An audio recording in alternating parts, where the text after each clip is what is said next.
Got our final piston. I got all the rest of them done. I said I'd show you the one last one. So look at that old ratty box them bearings came out of. Y'all. Now I've got these, like I said, these are some old, like from the 1970s. Chrome Oldsmobile 350 30 over rings that I file fit down for this 80 over tree fitty, because the Oldsmobile has a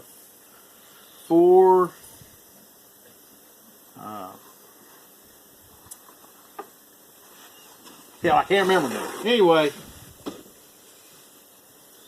what is the damn thing? 40.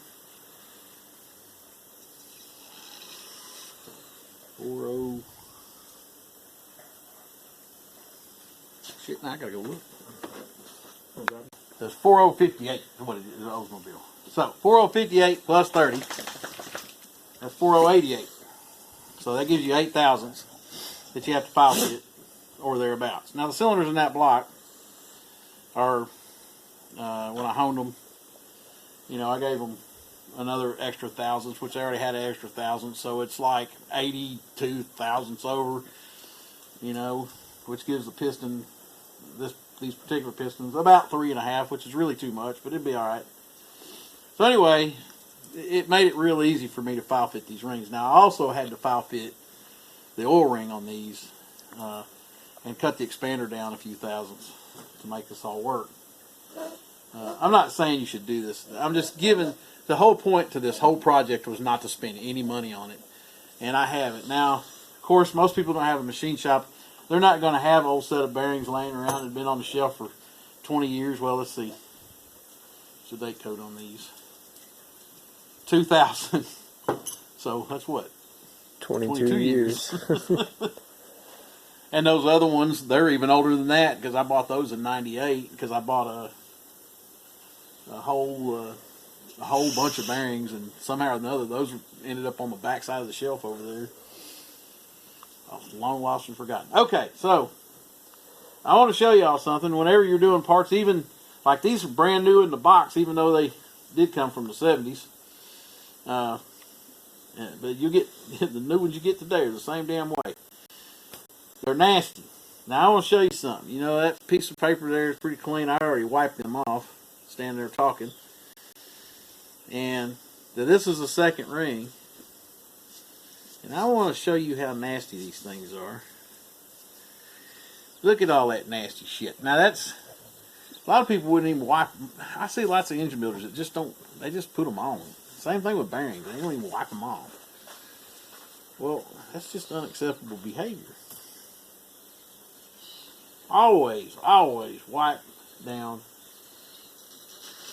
the rings, the bearings, pistons, everything. Wipe it down, man. And I don't mean wipe it down with old dirty rag. Yeah, I use paper towels, and yeah, they leave lint. That is a deal, but so what? I'd rather have lint than dirt. If you're good, then, but look at that. That's all coming off the rings. Now look, I'm about to do these bearings. So get a clean spot. Matter of fact, we'll just get a new paper towel. How about that? Yes, I go through lots of paper towels in this shop, and I don't care.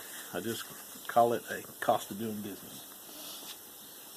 But now, I know the bearings were in the ratty box, but they were in their plastic wrapper when I pulled them out. And they look clean, see? But you wipe them off and they're not. That's, yeah. Ugh. And man, especially nowadays, these are actually EPW bearings, and they're actually Clevite bearings. They're just reboxed. Even now, like you get, King is I use a lot of King bearings. Engine Tech sells them under the Engine Tech name, but they're actually King bearings. And man, you get them out and they're nasty, aren't they, Matt? Mm-hmm. So, always clean your shit. That's my point. And then there again, now of course, this old ratty ass motor here You know, I mean, we've built it and pieced it together from what? Like Nothing. I mean, like 3 or 4 different motors.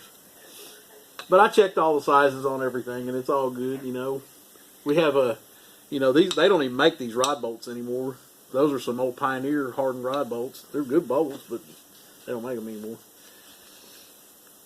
Which makes it hard to find a rod nut when you lose Yeah, one. we lost one, and well, Matt found it. So anyway,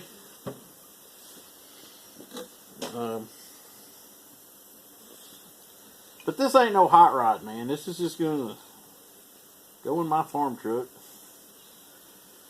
and run up and down the road probably for 100,000 miles. If I was a betting man. So, well, no, it's not. It's actually going to come out and go in one of the kids' rides. I'm thinking this one's going to go in Misty's ride because I'm going to build Matt a sure enough 350.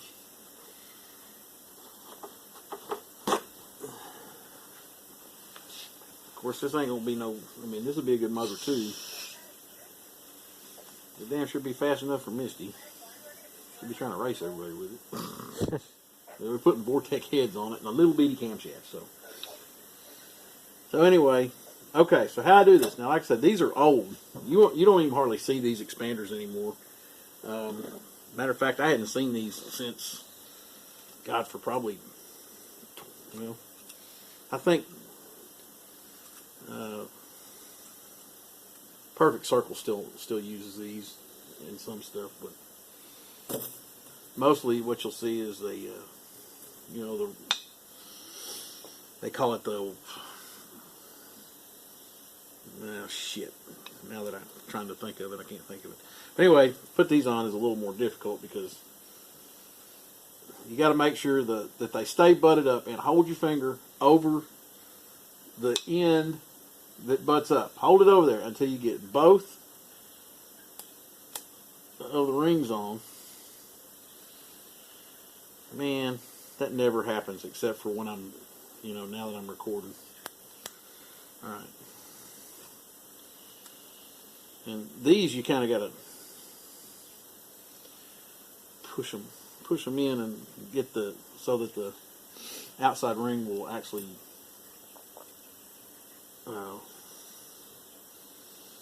it's got like a groove on the side of it, and it's outside ring's got to catch that expander. And then, just like I always do, go the other direction. And when you get done, the ring should turn freely. Now, the way I put them on, I put the two ends together here, which it's hard to see. You can see that little green right there. That's where they're butted together. And then one side, I put on one side, put the other on the other side. That's that easy. And then the second ring. Now, I'll tell you a little bit about rings. If it doesn't say top on it, which these do, yeah, these say top on them. But if they don't, because I'm always looking at the bevel, and there's a bevel on the second ring, and if you just don't know, now other than Perfect Circle, because Perfect Circle does have some second rings that the bevel goes up. It's a rare deal, and you need to really check and read the package and whatever. But 99% of the time, the second ring, the bevel will go down on the second ring. So this one just happens to say top, so we know. But if you ever get in a situation where you just can't figure it out and there's no markings on it, the second ring, the bevel goes down, and the top ring, like this one here, it has no markings on it. It doesn't say top anywhere. Well, the bevel goes up on the top. So, and I don't know if you can see it in the camera, but there's a bevel on this side. And can you see it? Can you get it in the camera? Where's it at? It's right there on the inside edge, right here. Can you see it? I don't think so. Oh, yeah. Okay, you see it now? Mm-hmm. Now, if you flip it over, there's no bevel. Well, on the top ring, the bevel goes up. Now, the reason I use these, number one, they were free $99. Number two, they're chrome. And you don't hardly ever find chrome-faced rings anymore. I like chrome-faced rings. It's hard to wear these damn things out. Sometimes it's hard to wear them in if you don't you don't put the right hone on it. But I like chrome-faced rings, man. They last forever. So that was another reason I wanted to use these, because this thing's going to be out in the dirt on the farm and whatever, and you know, we ain't ever going to take care of it. Hell, I probably won't change the oil in it for 2 years. I'm just kidding. Or am I? So anyway, so we got that put together. Now some of these pistons, now I think 3 out of the 3 out of the 8 that we had. Let's say I had to replace the one that had a bent rod. I had to replace one more rod. Oh, so yeah, we got some of these are Pioneer bolts and some of them are ARP bolts. There's, like I said, there's 3, these pistons came out of 3 different motors with 3 different date codes. This is, okay, so I noticed one of those pistons was a 04. This one's 09. So, yeah. We got all kinds of bastard stuff going on here. But anyway, this thing will probably run like a scalded ape. Hopefully it'll just run good and pull a trailer. That's all we ever do with it. But anyway, so what was I saying? Oh, I had to press all of them off except 3 because the wrist pins were locked up in them, and I had to replace 2 pistons. And yeah, so is it worth it? Is all this worth it? Doing this junky shit? No. I mean, if you don't have anything but time on your hands, because I spent, what, a week? Yes. Finding pistons, trying to press this off and balance that. And that's another thing. I had to get the weights all right on them. The engine's not balanced, but I didn't want, one rod and piston being way heavier or lighter than the rest of them. So they're all within 10 grams anyway. But anyway, is it worth it? Probably not. I mean, the time I spent doing all of this, I could have spent $200 and something bucks and bought a scat crank, and another $200 and something bucks and bought some scat rods. I'd have been $400 into it. I could have bought a new set of pistons and probably used another block if I was going to do that. But the reason I did this was because this block is at the end of its life. I mean, it's an 80 over, and I know a lot of y'all are going to go, "Oh my God, 80 over!" But I mean, it was in a dirt car, and the guy hydraulicked it, like I said before. I build these 80 over motors. Customers bring me cores. I'll build these 80 over flat top motors all day long, and I have a bunch of them that won lots of races in certain class of cars, like the economy limiteds and some of the iStock, the old iStock class, and used to run a lot of these. And that's, a matter of fact, that's where this one came from. And other, stuff that's going to use a 2-barrel and it's not going to turn a lot of RPM. I don't mind doing that. Now, if I'm going to build a race motor, well, then I won't go over 60 with it, and I don't even like to do that. But I don't mind going 60. There's a lot of them that are 60, and these things are getting hard to find. Unless you want to buy a brand new block and spend a ton of money on it. But if you're trying to budget race, you still can. You just got to look for the stuff, and you might have to go 60, or you might have to have a sleeve in one, and I don't have a problem with sleeves either. Or you might have to have might have to have one that's, I don't know, got 2 sleeves in it. I've had that.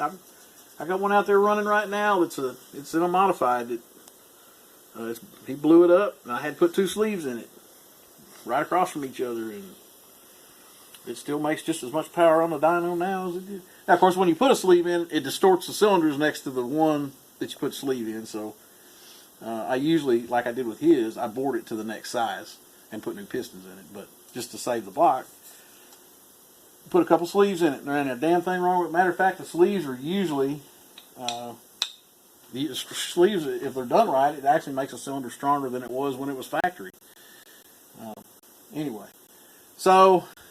I'm going to throw this thing together. Ain't no sense in y'all watching me. Maybe I'll do one piston or something, and we're gonna get this thing finished up.